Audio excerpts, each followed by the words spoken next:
Está bien. Qué mejor que empezar con una sonrisa, ¿no? Claro, claro. Buenos días. Buenos días. Gracias por la invitación. No, por favor. ¿Cómo va el trabajo en pandemia? ¿Se acuerda que una vez hablamos con usted, nos contó que en Rivera habían llevado toda esa metodología del INE para detectar cuáles eran las zonas donde impactaba más el testeo aleatorio COVID? para ver la prevalencia de... ¿Qué evaluación hace ese trabajo? De COVID. No, fue muy bueno, fue muy bueno. Yo creo que en ese momento había mucha incertidumbre sobre cuán expandida estaba la pandemia en Rivera, y yo creo que ese estudio permitió decir que, bueno, que en realidad no estaba expandida en la ciudad y que estaba concentrada en algunos focos, y eso permitió digamos, unas políticas de focalización del combate a la pandemia y no medidas generales, ¿no? Entonces creo que fue muy positivo, lo hicimos en varios sectores. Pero bueno, la pandemia todavía nos está afectando al trabajo normal de campo que hacemos en el INE. De hecho, estamos planificando comenzar con pilotos en el terreno de nuevo, es decir, salir a la calle a partir de marzo seguramente. ¿Y en qué va a consistir ese trabajo? Bueno, en realidad nosotros hacemos la encuesta continua de hogares, que es la que permite generar, por ejemplo, los indicadores de mercado de trabajo, indicadores de empleo, desempleo. Y la estamos haciendo por vía telefónica, digamos. Pero tenemos que volver al campo porque es necesario, por ejemplo, recabar información de contacto de las personas, teléfonos, etc. Tuvimos ya un año haciéndolo de forma remota y es necesario volver al campo. Bien. Entonces, vamos a volver, además vamos a volver con una encuesta que yo diría que lo que estamos haciendo es la mayor renovación de la encuesta continua de hogares desde su existencia, que tiene algo así como 50 años. Vamos a pasar a un primer relevamiento que es en campo y luego un seguimiento de los hogares vía telefónica durante 6 meses. Esto va a permitir que aumentemos la muestra de encuestas que hacemos y va a permitir tener indicadores del mercado laboral mucho más precisos.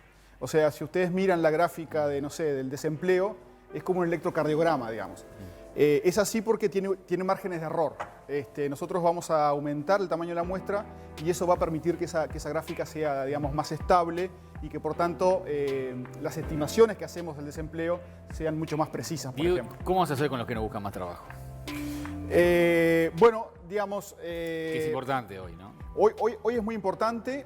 De hecho, Uruguay es medio atípico con respecto al desempleo. No hubo casi que un incremento del desempleo. Pero porque la gente no salió, como dice Fableto. Claro. La gente ni siquiera se tomaba el trabajo de ir a buscarlo porque no había. Exactamente. Y eso se explica por dos motivos. Uno es ese. La gente en plena pandemia no salía a buscar trabajo. Y el segundo elemento es una categoría que se llama ocupados ausentes, que es gente que no está trabajando, pero que piensa volver a su puesto de trabajo en un periodo de hasta 3 meses. Es gente que está ahí en el borde de tener trabajo y no tener trabajo. Pero ¿cuenta la gente que está en seguro, por ejemplo? Cuenta la gente que está en seguro, en estos seguros transitorios, siempre y cuando no haya perdido el vínculo con la empresa, cuenta. Entonces, ese número saltó muchísimo. Claro. Entonces, eso hizo que esa gente no pasara al desempleo. Digo, ¿qué es tener trabajo hoy? Tener trabajo es, digamos, son dos cosas. Una es trabajar efectivamente, y la segunda es esta otra categoría, no estar trabajando efectivamente, pero esperar volver al trabajo en un periodo de hasta 3 meses. ¿Cuántas horas son? ¿Cuántas horas son de que se entiende que es trabajo? Bueno, que trabajó al menos 1 hora en la semana pasada, digamos. ¿1 hora sola en 7 días? Qué poco. Ese margen de personas que pretenden en 3 meses volver a su trabajo, ¿qué porcentaje de la población estamos hablando? ¿Cambia mucho el margen final porque te puede mover la aguja? La población que está ocupada de forma ausente, ¿decís? Sí. No, eso no tengo, ahora no recuerdo bien exactamente el porcentaje, pero fue muy alto, digamos.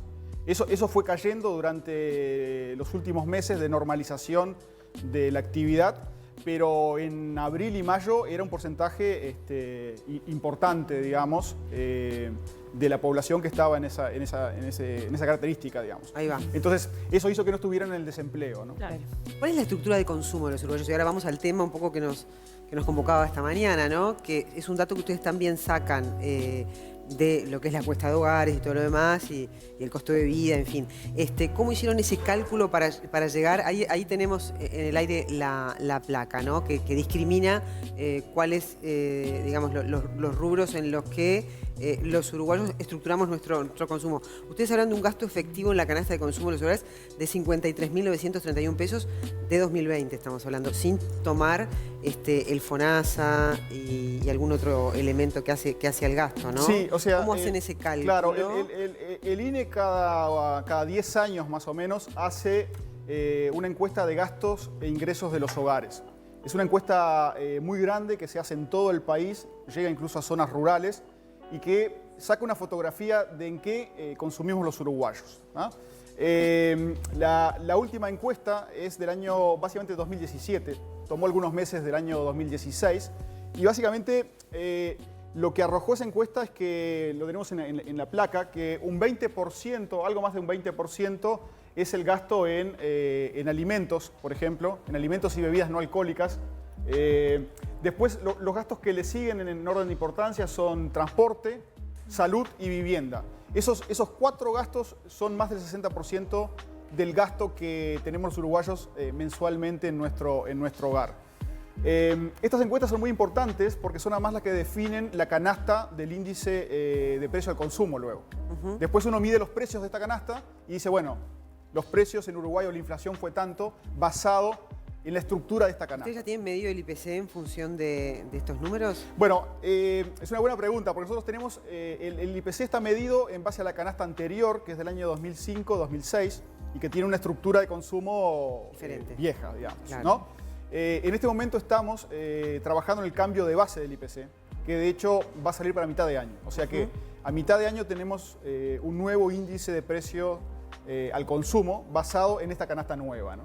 ¿Y cómo se traduce saber en qué consume la gente para después que se acoplen los precios? Claro, ¿Qué proceso hay ahí? Claro, lo que se hace, para decirlo de forma simple, en realidad es un poco más complejo, pero lo que se hace es, uno identifica una serie de bienes que se consumen típicamente los uruguayos, ¿no? Acá en la placa mostrábamos algunas categorías amplias, pero luego uno tiene un listado de, por ejemplo, 300 precios de productos, y uno lo que hace es, sigue mes a mes la evolución de esos precios en muchos comercios. Claro. Hace un promedio de eso, un promedio ponderado, y eso da el IPC. Claro. Y uno lo monitorea mes a mes y eso nos da la inflación. También a través de estas cifras se puede determinar cuál es la línea de pobreza. ¿Cómo se aplica luego esto para generar políticas de Estado?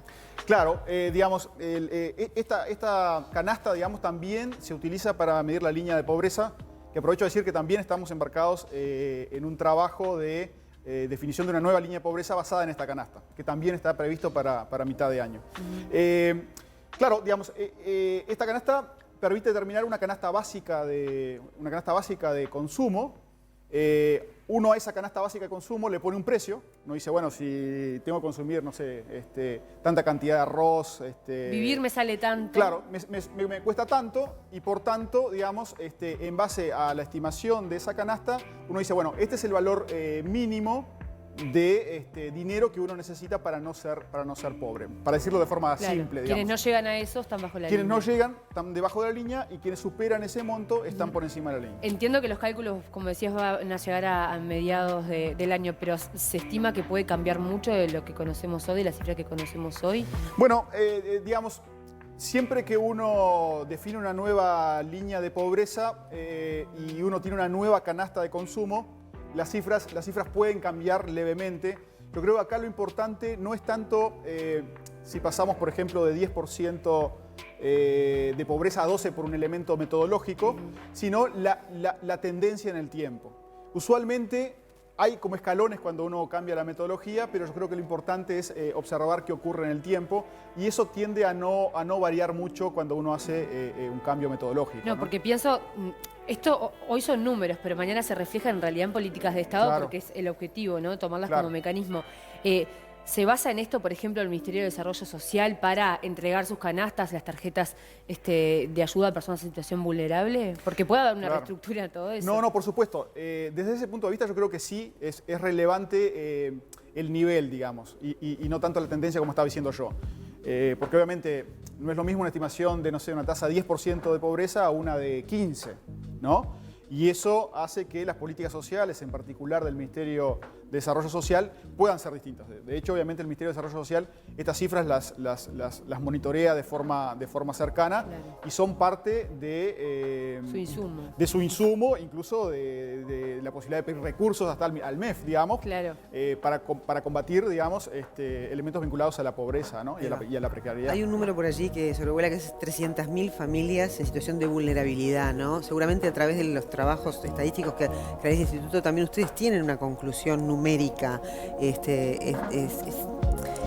coherente esta cifra de la que se habla en el sistema político todo, ¿no? Sí. Cuando se reclama, por un lado, que se aumente el gasto, por el otro, claro, bueno, que se ahorre y que no se... En fin, ¿cómo hacemos cobertura y cuál es el número que ustedes tienen? Sí, el número es de 8,8%.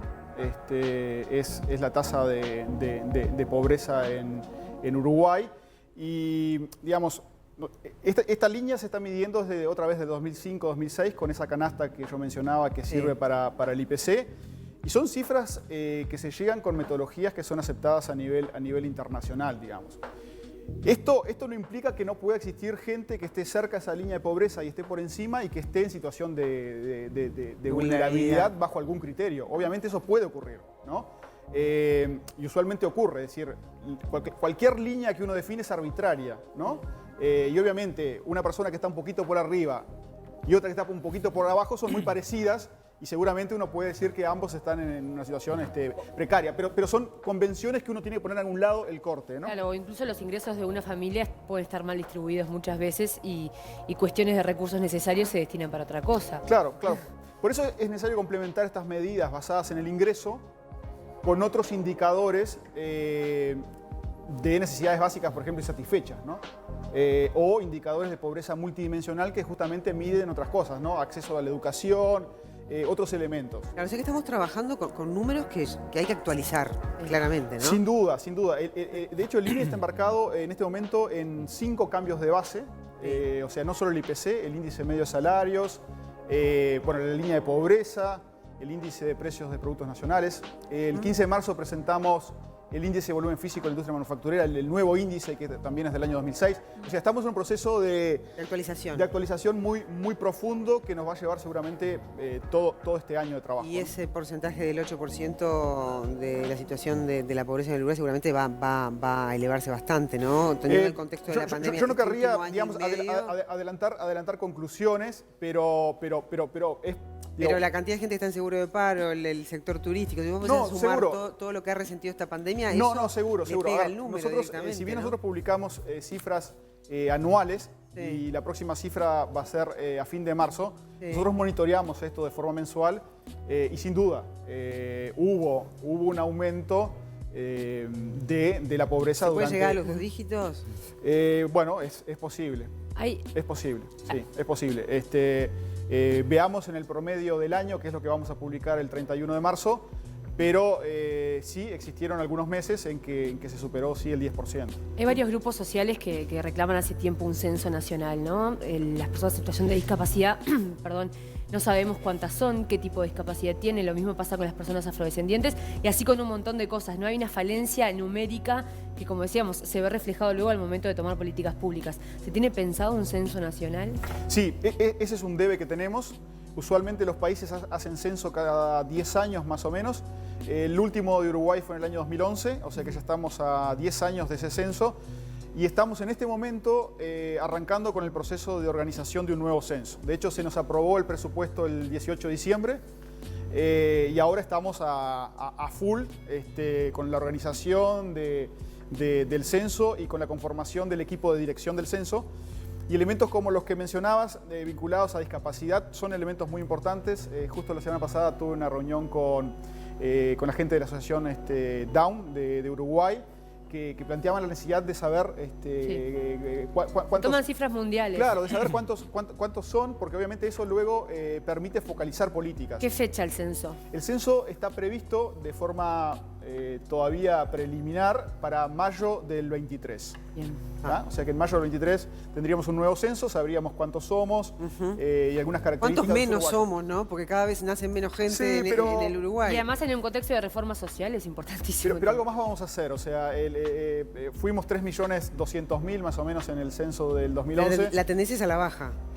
La tendencia es a la baja de la natalidad y por tanto en algún momento vamos a extinguirnos los uruguayos, seguro. Seguro, pero va a ser más tal vez hacia mitad de siglo, se contempla, o hacia 2100. Se va a contemplar la población migrante también, se está claro, contemplando. se encuentra la población migrante. Los que viven en el Uruguay. Sí, y eso va a ayudar. También, eso va a ayudar. Eso nos va a ayudar. Eso va a ayudar de repente a no extinguirnos. Muchísimas gracias, Diego Val, por haber estado con nosotros esta mañana, el director del INE.